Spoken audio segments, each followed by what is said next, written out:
ഇപ്പോൾ ഇറാനും ഇസ്രായേലും തമ്മിലുള്ള യുദ്ധം ലോകരാഷ്ട്രങ്ങൾ മുഴുവൻ നോക്കിക്കാണുന്ന ഒരു കാര്യമാണ്.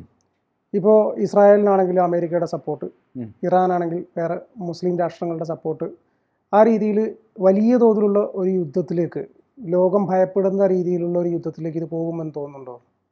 ഉറപ്പായിട്ടും. കാരണം അങ്ങനെ ഒരു സാഹചര്യം ഇപ്പോൾ ഒരുങ്ങി വരികയാണ്. പ്രത്യേകിച്ച് ഇറാൻ എന്ന് പറയുന്നത് ഇതേപോലെ മുസ്ലിം രാഷ്ട്രങ്ങളുടെ പിന്തുണ തേടുന്ന ഒരു രാഷ്ട്രമാണ്. അത്തരത്തിൽ വലിയ രീതിയിലുള്ളൊരു പ്രഖ്യാപനം അല്ലെങ്കിൽ ഒരു വെളിപ്പെടുത്തൽ ഇപ്പോൾ ഉണ്ടായിരിക്കുന്നു.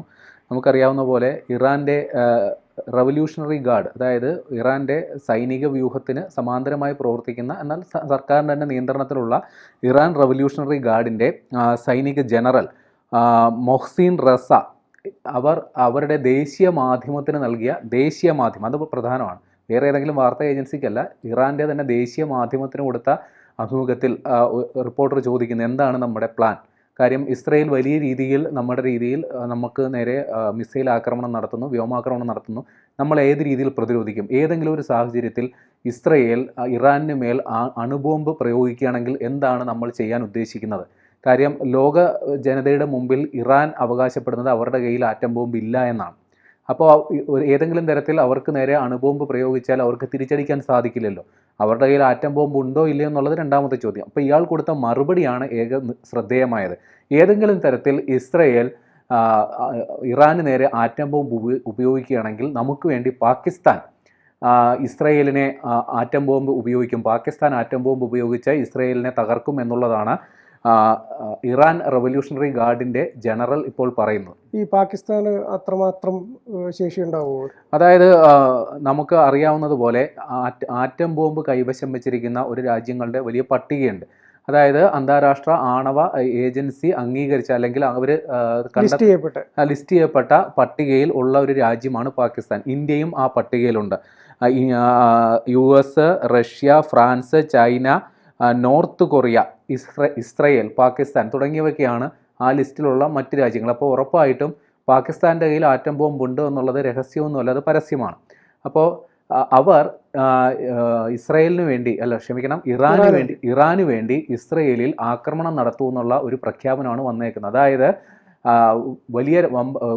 ഇറാന് പിന്നിൽ മറ്റ് രാഷ്ട്രങ്ങളുണ്ട് എന്നുള്ളൊരു ഭീഷണി സ്വരമാണ് ഇപ്പോൾ പറഞ്ഞിരിക്കുന്നത്. പാകിസ്ഥാൻ ഏതെങ്കിലും തരത്തിൽ ആറ്റം ബോംബ് ഉപയോഗിക്കുകയോ ഇല്ലയോ എന്നുള്ളത് ഈ അർത്ഥത്തിൽ നമുക്ക് ഉറപ്പിക്കാൻ സാധിക്കില്ല. കാര്യം ഇന്ത്യ പാകിസ്ഥാൻ സംഘർഷം ഉണ്ടായപ്പോഴും അവർ ഇത്തരത്തിലൊരു ഭീഷണി മുഴക്കിയതല്ലാണ്ട് ആ രീതിയിലോട്ടുള്ള ഒരു നടപടിയിലേക്ക് അവർ കടന്നില്ല.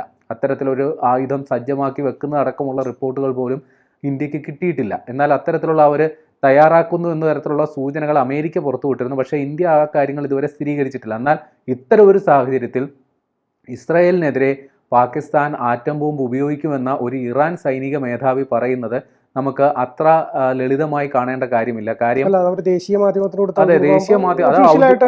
ഔദ്യോഗികമായിട്ട് തന്നെ പറയുന്നതാണ്, അത് വെറും വാക്ക് പറയുകയല്ല, കൃത്യമായി ഇസ്രയേലിന് ഒരു മുന്നറിയിപ്പ് കൊടുക്കാൻ ഉദ്ദേശിച്ച് നടത്തിയ പ്രഖ്യാപനമാണ്. പക്ഷേ ഇസ്രയേൽ ഇപ്പോൾ എടുത്തിരിക്കുന്ന നിലപാട് ഇറാൻ്റെ സൈനിക കേന്ദ്രങ്ങൾ, അതായത് അണുബോംബ് നിർമ്മാണം നടക്കുന്ന മേഖലകളടക്കം പൂർണ്ണമായി തച്ചുടയ്ക്കും എന്നുള്ള ഒരു കടുത്ത നിലപാടിൽ തന്നെയാണ് ഇസ്രായേൽ. അവർ ഇത്തരം പേടിപ്പിക്കുന്ന, ഇത്തരം ഉമ്മാക്കി കാണിക്കലിനൊന്നും വകവെക്കുന്നില്ല എന്നുള്ളതാണ് ഇസ്രായേലിൻ്റെ നിലപാട്. അവർ ഒരു ഘട്ടത്തിൽ അമേരിക്കയുടെ പിന്തുണ പോലും തേടി. കാര്യം ഈ ഇറാൻ്റെ ഈ ആറ്റം ബോംബ് അടക്കമുള്ള സജ്ജീകരണങ്ങളെല്ലാം ഭൂമിക്കടിയിലാണ് സൂക്ഷിച്ചിരിക്കുന്നത്, വളരെ ആഴത്തിലുള്ള അറകളിലാണ് സൂക്ഷിച്ചിരിക്കുന്നത്. അപ്പോൾ അവിടെ എത്തുന്ന തരത്തിലുള്ള ആയുധങ്ങൾ, അവിടെ എത്തി അത് നശിപ്പിക്കുന്ന തരത്തിലുള്ള ആയുധങ്ങൾ നിലവിൽ ഇസ്രായേലിൻ്റെ കയ്യിലില്ല. എന്നാൽ അമേരിക്കയുടെ കയ്യിൽ അത്തരം ബോംബർ വിമാനങ്ങളുണ്ട്, ഈ ബങ്കർ ബസ്റ്റർ ബോംബുകൾ എന്ന് പറയും. അത്തരം സംവിധാനങ്ങളുള്ള വിമാനങ്ങളുമായി ഈ യുദ്ധത്തിൽ എത്തണമെന്നുള്ളത് ഇസ്രയേൽ അമേരിക്കയോട് ആവശ്യപ്പെട്ടിട്ടുണ്ട്. പക്ഷേ അമേരിക്ക ഇതുവരെ ആ ഒരു ആവശ്യം അംഗീകരിച്ചിട്ടില്ല. പക്ഷേ നമുക്കറിയാവുന്നതുപോലെ രഹസ്യമായിട്ടുള്ള പിന്തുണ ഉറപ്പായിട്ടും ഉണ്ട്. കാരണം അമേരിക്കയ്ക്ക് ഈ മേഖലയിൽ 19 ഇടങ്ങളിൽ സൈനിക താവളങ്ങളുണ്ട്.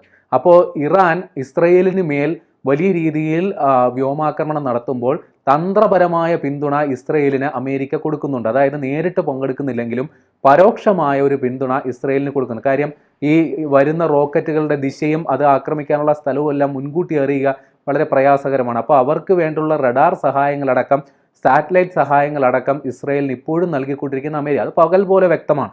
ഇത് മനസ്സിലാക്കിക്കൊണ്ട് തന്നെയാണ് ഇറാൻ അമേരിക്കയോട് ആവശ്യം ഉന്നയിച്ചത്. അതായത് ഇസ്രയേൽ അവരുടെ വ്യോമാക്രമണം നടത്താനായിട്ടുള്ള വ്യോമ മേഖല ഉപയോഗിക്കുന്ന ഇറാഖിലൂടെ ചെന്നാണ് ഇറാനിന് മേലെ ആക്രമണം നടത്തുന്നത്. അതുകൊണ്ട് ഇറാഖിൻ്റെ വ്യോമ മേഖല ഇസ്രയേൽ ഉപയോഗിക്കുന്നത് അവസാനിപ്പിക്കണമെന്ന് ആവശ്യപ്പെട്ട് ഇറാൻ അമേരിക്കയെ സമീപിച്ചത് തന്നെ ഈ ഒരു കാര്യം കൊണ്ടാണ്. അതായത് പരസ്യമായി അമേരിക്ക ഈ യുദ്ധത്തിൽ പങ്കെടുക്കുന്നില്ലെങ്കിലും പരോക്ഷമായി അമേരിക്ക ഈ യുദ്ധത്തിൽ പങ്കെടുക്കുന്നുണ്ട്. പക്ഷേ ഒരു കാര്യം കൂടി അമേരിക്കൻ പ്രസിഡന്റ് ഡൊണാൾഡ് ട്രംപ് പറഞ്ഞത് നമ്മൾ ഈ അർത്ഥത്തിൽ ഓർത്തിരിക്കണം. ഏതെങ്കിലും തരത്തിൽ ഇറാൻ അമേരിക്കയെ ആക്രമിക്കുകയോ മറ്റു കാര്യങ്ങളോ ചെയ്താൽ ഇതുവരെ കണ്ടിട്ടില്ലാത്ത രീതിയിൽ ഇറാനെ അമേരിക്കയുടെ ശക്തി, സൈനിക ശക്തി മനസ്സിലാക്കുന്ന രീതിയിൽ വലിയൊരു തിരിച്ചടി നൽകുമെന്ന് അമേരിക്കൻ പ്രസിഡന്റ് ഡൊണാൾഡ് ട്രംപ് മുന്നറിയിപ്പ് കൊടുത്തിട്ടുണ്ട്. നേരത്തെ തന്നെ അമേരിക്കൻ പ്രസിഡന്റ് ഡൊണാൾഡ് ട്രംപ് ഈ സൈനിക താവളങ്ങളിലുള്ള സൈനിക ബന്ധുക്കളെല്ലാം സുരക്ഷിത സ്ഥാനങ്ങളിലേക്ക് മാറണമെന്ന നിർദ്ദേശം കൊടുത്തിരുന്നു. അതായത് ഇസ്രയേൽ ഇറാനെ ആക്രമിക്കുന്നതിന് മുൻപാണ് ഇത്തരം നിർദ്ദേശം കൊടുത്തിരിക്കുന്നതെന്ന് പറയും. അതായത് അമേരിക്ക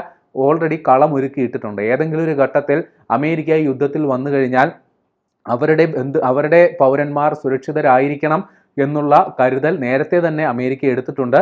അതുകൊണ്ട് തന്നെയാണ് ഇത്തരത്തിലൊരു നടപടി. ഇനിയിപ്പോൾ മറ്റൊരു കാര്യം കൂടി, ഇപ്പോൾ ഇന്ത്യയെ സംബന്ധിക്കുന്ന ഒരു കാര്യം കൂടി ഈ ഒരു അവസരത്തിൽ പറയാമെന്ന് തോന്നുന്നു. അതായത് ഇന്ത്യൻ സ്വദേശികളായ നിരവധി വിദ്യാർത്ഥികൾ ഇറാനിൽ കുടുങ്ങിക്കിടപ്പുണ്ട്. പ്രധാനമായും ജമ്മു കാശ്മീർ മേഖലയിൽ നിന്ന് ഈ മതപഠനം അടക്കമുള്ള കാര്യങ്ങൾക്ക് പോയ നിരവധി പേർ ഇറാനിൽ കുടുങ്ങിക്കിടപ്പുണ്ട്. അപ്പോൾ അവരെ സുരക്ഷിതമായി നമ്മുടെ രാജ്യത്തേക്ക് എത്തിക്കണം എന്ന തരത്തിൽ ഇന്ത്യ ഇറാനോട് ആവശ്യപ്പെട്ടിട്ടുണ്ട്. അപ്പോൾ അതിനിപ്പോൾ ഇറാൻ അനുകൂല ഒരു നടപടി എടുത്തിട്ടുണ്ട്. അവർക്ക് കരമാർഗം, അതായത് അതിർത്തി മേഖല അവർക്ക് വേണ്ടി തുറന്നു നൽകും. പാസ്പോർട്ടും വെഹിക്കിൾ നമ്പറും, അതായത് ഇവർ വരുന്ന വാഹനത്തിൻ്റെ നമ്പറും അടക്കമുള്ളവ അധികൃതർക്ക് കൈമാറണം. അവർ വേണ്ടതിനുള്ള ക്രമീകരണം ഒരുക്കുമെന്നുള്ള ഒരു സന്ദേശം ഇറാൻ അധികൃതർ നൽകിയിട്ടുണ്ട്. അതായത് ഇത്ര വലിയൊരു ക്രൈസിസ് നിൽക്കുമ്പോഴും ഇന്ത്യ ഒരു ആവശ്യം ഉന്നയിച്ചപ്പോൾ അതിന് കൃത്യമായ അർഹിക്കുന്ന പരിഗണന ഇറാൻ നൽകി എന്നുള്ളത് അത് ഇന്ത്യയെ കൂടി കരുതിക്കൊണ്ടാണ് എന്നുള്ളത് ഈ അർത്ഥത്തിൽ മനസ്സിലാക്കണം. അതെ, ഈ വിഷയത്തിൽ ഇറാൻ ഇന്ത്യയുടെ അടക്കം ഒരു ഇടപെടൽ, ഒരു മധ്യസ്ഥ ശ്രമം എന്ന നിലയിൽ ഇന്ത്യയുടെ അടക്കം ഇടപെടൽ അവർ ആഗ്രഹിക്കുന്നുണ്ടാവും. പക്ഷേ ഇന്ത്യ ഇക്കാര്യത്തിൽ ഇതുവരെ അത്തരത്തിലൊരു നടപടിയിലേക്ക് കടന്നിട്ടില്ല. നിലവിൽ ഒമാനും ഖത്തറും ഒരു മധ്യസ്ഥ ശ്രമത്തിന് ശ്രമിക്കുന്നുണ്ട്. അതായത് ഇത്തരത്തിൽ ഇസ്രയേലും ഇറാനും തമ്മിൽ നടക്കുന്ന ഏതാണ്ട് ദിവസങ്ങളായി നടക്കുന്ന ഒരു വ്യോമയുദ്ധം അത് അവസാനിപ്പിക്കും. കാര്യം രണ്ട് പക്ഷത്തും നിരവധി സിവിലിയൻസ് കൊല്ലപ്പെടുന്നുണ്ട്. അതുകൊണ്ട് തന്നെ ഈ ഒരു യുദ്ധം എത്രയും വേഗം അവസാനിപ്പിക്കണമെന്നുള്ളൊരു നിർദ്ദേശം ഈ രണ്ട് രാജ്യങ്ങളും ഇറാനിന് മുന്നിൽ വെച്ചിട്ടുണ്ട്. പക്ഷേ ഇറാൻ ഇപ്പോഴും പറയുന്നത് ഇസ്രയേൽ ഞങ്ങൾക്ക് നൽകിയ തിരിച്ചടിക്ക് തക്കതായ മറുപടി കൊടുത്തതിന് ശേഷം മാത്രമേ ഏതെങ്കിലും തരത്തിലുള്ള ഒരു സന്ധി സംഭാഷണത്തിനോ വെടിനിർത്തലിനോ തയ്യാറാകൂ എന്നുള്ള നിലപാടാണ് ഇറാൻ ഇപ്പോൾ ഉള്ളത്. പക്ഷേ നമുക്കറിയാവുന്നതുപോലെ ഏതാണ്ട് 80ഓളം കേന്ദ്രങ്ങൾ ഇറാൻ്റെ ഇതിനോടകം ആക്രമിക്കപ്പെട്ടിട്ടുണ്ട്. അതിൽ ഏറിയ പങ്കും തന്ത്രപ്രധാന കേന്ദ്രങ്ങളും ഇറാൻ്റെ സൈനിക കേന്ദ്രങ്ങളും ആണവ കേന്ദ്രങ്ങൾ അടക്കമുള്ളവയാണ്. ഇറാൻ്റെ ഏറ്റവും വലിയ ശക്തി അവരുടെ മിസൈലുകളാണ്.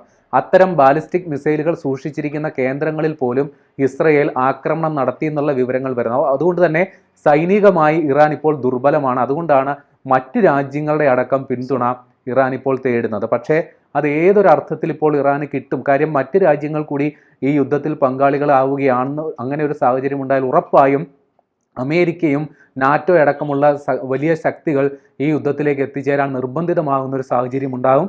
അങ്ങനെയാണെങ്കിൽ നമ്മൾ ഇതുവരെ കാണാത്ത രീതിയിൽ വളരെ നാൾ ദീർഘം നിൽക്കുന്ന വളരെ വലിയ ഒരു യുദ്ധത്തിലേക്കോ ചിലപ്പോൾ മറ്റൊരു ലോകമഹായുദ്ധത്തിലേക്കോ വഴിതെറ്റി പോകാനുള്ളൊരു സാധ്യതയുണ്ട്. എന്നാൽ അതുണ്ടാകാതിരിക്കാൻ എല്ലാ രാജ്യങ്ങളും ഇപ്പോൾ പരമാവധി സംയമനം പാലിക്കുന്നുണ്ട്. എന്നാൽ ഇറാൻ്റെ നിലപാടാണ് ഈ അർത്ഥത്തിൽ നമ്മൾ മനസ്സിലാക്കേണ്ടത്. കാര്യം അവരെ ആക്രമിക്കപ്പെട്ടാൽ അവർക്ക് വേണ്ടി പാകിസ്ഥാനെ അടക്കം സജ്ജമാക്കുന്ന ഒരു നിലപാടിലേക്ക് ഇറാൻ പോകുന്നു. അത്തരം സംഗതികൾ ഉണ്ടാവുകയാണെങ്കിൽ അത് ഇപ്പോഴുള്ള ലോകക്രമത്തിൽ, ലോക സമാധാനത്തിൽ വലിയൊരു വെല്ലുവിളിയാകും. അത്തരത്തിലുള്ള കാര്യങ്ങൾ ഉണ്ടാകരുതേ എന്നുള്ള ഒരു പ്രാർത്ഥനയിൽ നമുക്കിരിക്കാം.